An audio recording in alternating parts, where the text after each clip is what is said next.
Pumunta kami ng downtown Summerlin kasama ng aking mom-in-law last week nung nagbakasyon yung mom-in-law ko dito sa Vegas. So habang nandun kami, nag-ikot-ikot kami sa mga establishment doon habang kasama namin yung anak ko. So naalala ko yung mama ko na gusto niya yung Victoria's Secret na perfume. Yun talaga yung gusto niya, kaso nga lang naubos na. So hindi niya alam na binilahan ko siya nung pumunta kami doon sa downtown Summerlin kasama yung mom-in-law ko. So pumunta kami doon, Victoria's Secret na store mismo, and nakabili ako ng perfume. Plano naming umuwi ng Pinas next month, April 6. So ito yung pasalubong ko para sa aking mama o para sa aking ina. So Victoria's Secret na perfume. Nung nagpunta kami doon, hindi siya naka-sale. So nung tinignan ko siya online, nag-sale sila.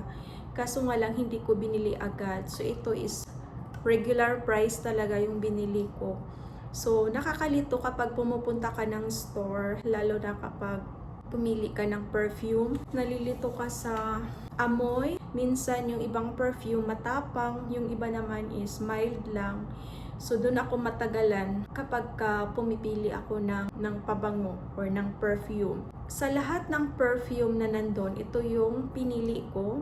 Mild lang yung amoy, mabango siya, and hindi siya matapang yung amoy niya.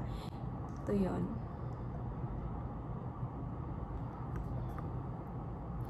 So Victoria's Secret Amber Romance. So, ito din nagustuhan ng mom-in-law ko kasi mabango din daw. Hindi siya matapang.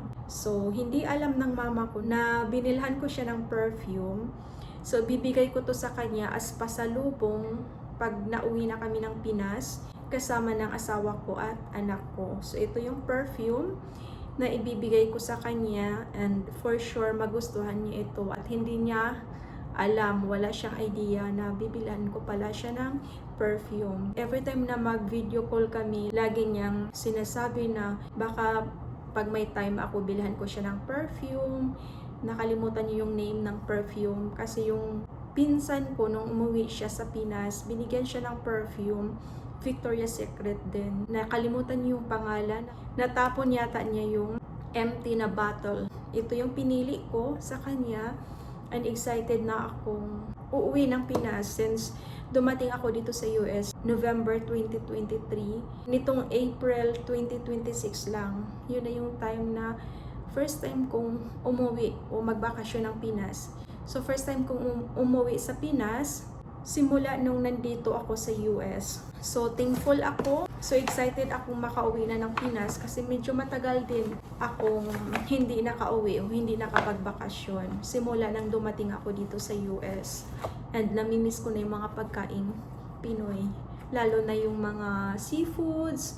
May mga seafoods dito pero limited lang yung available. Gusto ko yung lato or seaweeds. Yon, paborito ko talaga yon, and mga isda, preskong gulay at iba pa. So simple lang yung pasalubong ko para sa kanya, and meron pang iba, simpleng pasalubong din idagdag ko dito sa perfume niya. So yun lang, and simple lang naman kami dito sa US ng asawa ko. Masaya ako, at least makikita ko yung mama ko na masaya din na nandun kami, nakapagbakasyon kami, and of course, yung pasalubong ko sa kanya. Thank you for watching our YouTube channel, Team Anay. So yun lang. Thank you so much. Bye everyone, and God bless.